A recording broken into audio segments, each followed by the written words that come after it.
Gracias por dejarnos acompañarles nuevamente por el siguiente rato en el que vamos a llevar a ustedes historias que, esperamos, les acompañen aún después de terminar este episodio. La historia que da título a este video nos la comparte Luis Quesada, que está junto a su familia ganándose la vida en Estados Unidos. Le mandamos un abrazo y es un muy buen momento para publicarla porque queremos representar todavía más a toda esa gente mexicana, centroamericana, latina que está por allá.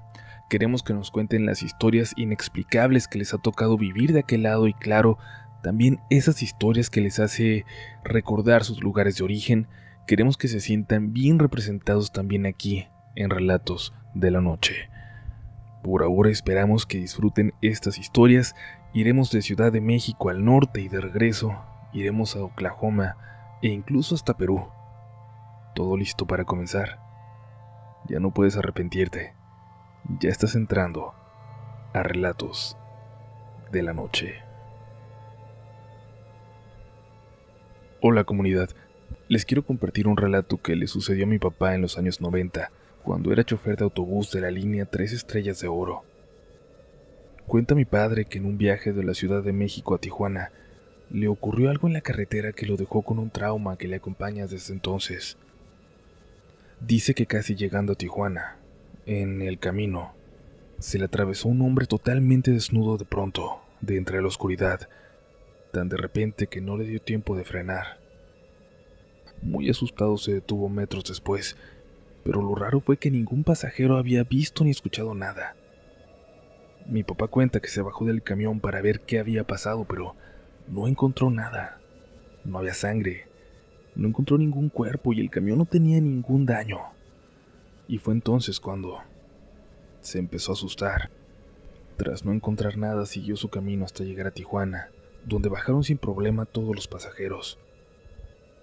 Después de que se fueron todos y limpiaron el autobús, mi papá se estacionó a un costado de la terminal, un lugar solitario para poder dormir un rato, ya que tendría que regresar a la Ciudad de México al amanecer. Ya estando en el camarote del camión, mientras intentaba dormir, empezó a escuchar el llanto de un bebé. Llanto que indudablemente provenía de dentro de su camión. Y luego escuchó también como si alguien estuviera jugando con unas llaves. Mi papá se asustó tanto que se mordió la lengua demasiado fuerte, tanto que se estaba ahogando con su propia sangre. Por suerte otro chofer lo encontró y lo tuvieron que llevar a un hospital. Mi papá cree que lo que vio en la carretera y lo que escuchó mientras estaba en el camarote está relacionado. Y bueno, ese es el relato de mi padre. Tal vez no es muy fuerte, pero siempre me llamó la atención y lo quise compartir con ustedes.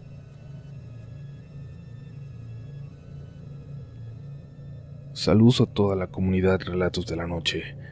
Espero que todos estén bien. Mi familia y yo nos mudamos a Oklahoma hace poco menos de 10 años. Como llegamos sin nada, nos recibió uno de mis cuñados en su casa, y mientras yo metía los papeles para obtener mi residencia, mi esposa estuvo trabajando en un restaurante de hamburguesas. Más o menos al mes de estar en casa de mi cuñado, un amigo de la familia llamado Tino nos ofreció una casa que él había comprado y que estaba terminando de arreglar. Nos cobraría una renta barata, con la opción de comprar la casa en pagos una vez que estuviera finalizada la remodelación.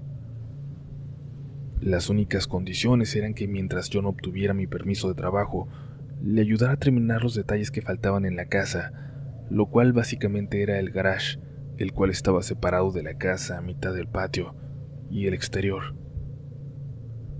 Aceptamos y nos mudamos en un día, ya que no teníamos muchas pertenencias y muebles como para llenar la casa.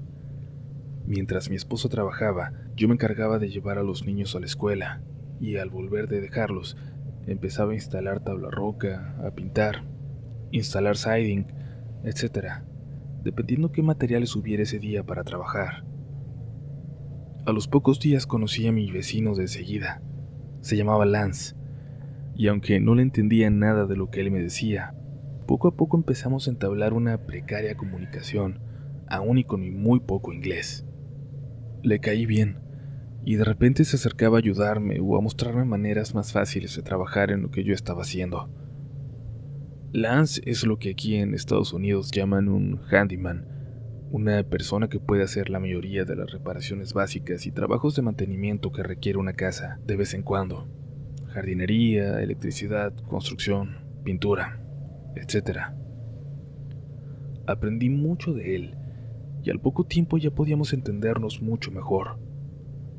En su casa siempre se oía ruido en la noche, y esto era porque él siempre estaba trabajando en algo y constantemente lo oía gritar molesto. Al parecer, nunca dormía de noche. Mi esposa y yo dormíamos en una cama matrimonial y una persona nos regaló una litera para mis hijos. Pero como les digo, aún no teníamos muchas cosas, así que pusimos las dos camas en el mismo cuarto, donde también teníamos una televisión y un reproductor de DVDs. Ahí pasábamos las tardes y noches, viendo alguna caricatura y jugando con los niños. Pasó que un tiempo después comencé a despertar en medio de la noche porque escuchaba cómo tocaban a la ventana. Pero cada vez que volteaba en dirección a esta, solo escuchaba el ruido que Lance tenía con sus herramientas y quejas. Y es que a veces lo oía gritarle a alguien en su patio, y lo escuchaba aventar cosas hacia la parte de atrás de su terreno. Nunca le reclamé, ni le dije nada, porque los vecinos nuevos éramos nosotros y no quería que fuéramos a terminar en mal plan. Él era básicamente la única persona con quien interactuaba y estaba aprendiendo bastantes cosas de él. Una noche en específico, oí de nuevo que tocaban a la ventana. Me desperté molesto porque ese día había trabajado bastante en el interior del garage y había hecho mucho calor, así que estaba fastidiado de mi día. Me quedé con los ojos abiertos un rato, viéndose el techo, y de reojo vi un movimiento rápido, como si alguien hubiera brincado de la litera al piso y hubiera corrido a la ventana. Me saqué mucho de onda y fui a asomarme a la ventana, pero no vi nada fuera de lo normal. En las siguientes noches seguí escuchando toquidos en la ventana, pero ya no les di importancia. Hasta que más o menos una semana después, soñé con una niña. Una niña que caminaba por el patio de la casa y se acercaba a la ventana de nuestro cuarto.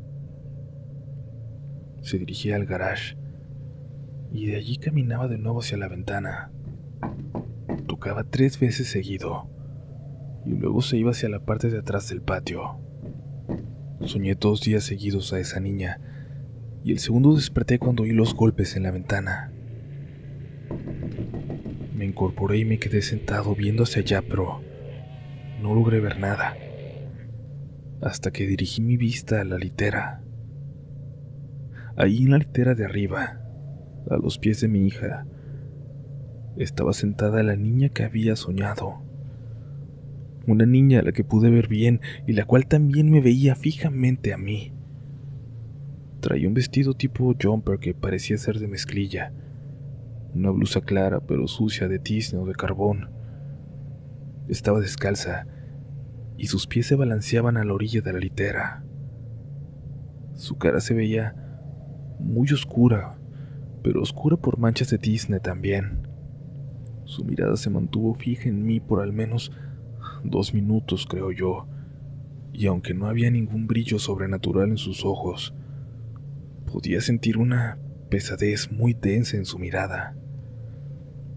No pude dejar de verla, y no sé qué sensación tenía yo en ese momento, ya que sabía que no estaba soñando, pero también sabía que eso no podía ser real. Veía a mi hija junto a ella, dormida, muy tranquila, sin siquiera estar al tanto de que había alguien más en su cama. Yo no podía hablar o moverme, y a pesar de que trataba de despertar a mi esposa de alguna manera, el cuerpo no me respondía ni la voz me salía. De repente, la niña bajó de la litera de un salto y sin dejar de mirarme, se acercó a la ventana lentamente y la cruzó. La cruzó y salió de la casa. Hasta ese momento me pude mover, y lo primero que hice fue salir al patio para ver a dónde se dirigía, acordándome que en el sueño ella se iba a la parte de atrás. No la hallé, y aunque busqué junto a los árboles, la hierba que crecía atrás, y aún en el callejón que colinda con el patio, no había rastro de ella. Al regresar a la casa, Lance me gritó desde su patio. Me acerqué a la reja y lo saludé. Me preguntó qué andaba haciendo esa hora por ahí. No supe qué decirle. Le dije que había oído un ruido y pensé que algún mapache o algún perro andaba en el patio. Se rió de una manera burlona y condescendiente y me dijo: no hay ningún animal. Es Amy la que te hace ruido todas las noches. Le pregunté a qué se refería, que quién era Amy, y me contestó que era una niña que vivió en la casa hacía mucho tiempo, que había muerto en un incendio ahí, hace más de 45 años, según él, pero que a veces la veía brincando y jugando en el patio. Me dijo que él veía ciertas entidades en las noches mientras trabajaba en sus cosas, y que no podía evitar hablarles o estarles gritando cada noche porque se acercaban mucho a su casa, y eso no le gustaba. Me dijo que esa niña ya llevaba días acercándose a mi ventana, y que luego de asomarse, tocaba y se iba corriendo. Le dije que sí, que había visto a una niña, y que había estado en la litera de mi hija, además de que yo no pude moverme mientras ella estaba allá dentro del cuarto, y que eso me había hecho sentir muy raro. Me comentó que por eso él les gritaba constantemente a los entes o fantasmas que se movían por su patio, para que no se acercaran a su casa. Dijo que él comenzó a verlos desde que dejó de dormir por unos dolores de espalda muy extremos que le dejó un accidente, y que tomaba unas medicinas que lo ponían en estado de relajación, pero que no se deshacían del dolor en su totalidad.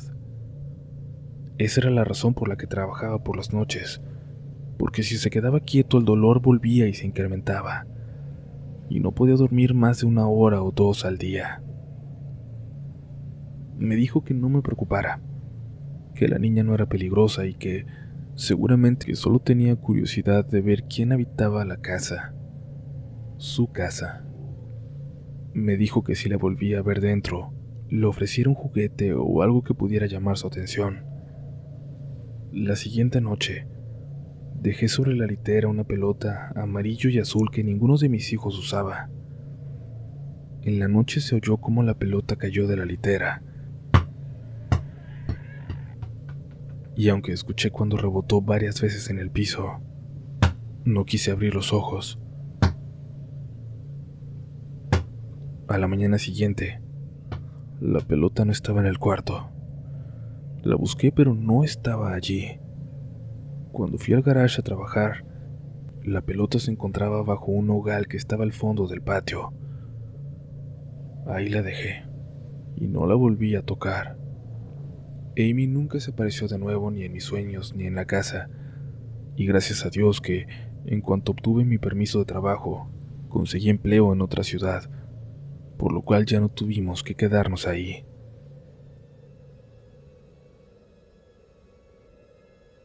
Voy a contarles mi historia, que es un poco triste también.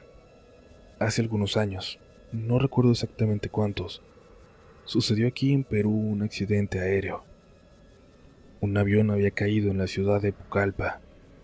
Mi tío venía en ese vuelo, un tío que yo nunca conocí en persona.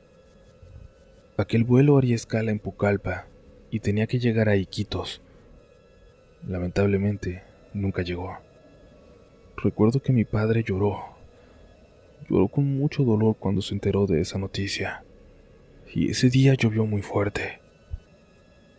Mi padre, destrozado, me pidió que fuera a cerrar la puerta de la huerta, y yo fui con algo de miedo, ya que soy muy miedosa.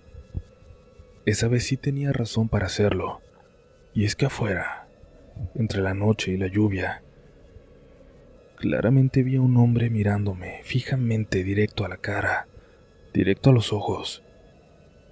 Yo grité y me regresé corriendo hacia mi casa y me encerré en mi cuarto. Jamás olvidé aquel rostro que vi. Lo tenía en mi cerebro grabado como una fotografía. Después de años viajé a la capital a vivir con mi abuela, y recuerdo que en esos días en que llegué, ella y yo nos pusimos a ver fotografías, y en una muy vieja, lo vi. Vi a aquel hombre que había visto entre la lluvia, en la noche. Era mi tío, el que falleció en el avión. Un tío a quien yo nunca había visto ni siquiera en fotografía. Pero era idéntico. No había forma de que me estuviera confundiendo. Recuerdo que le conté a mi abuela y ella se puso a llorar. Yo quedé impactada para siempre.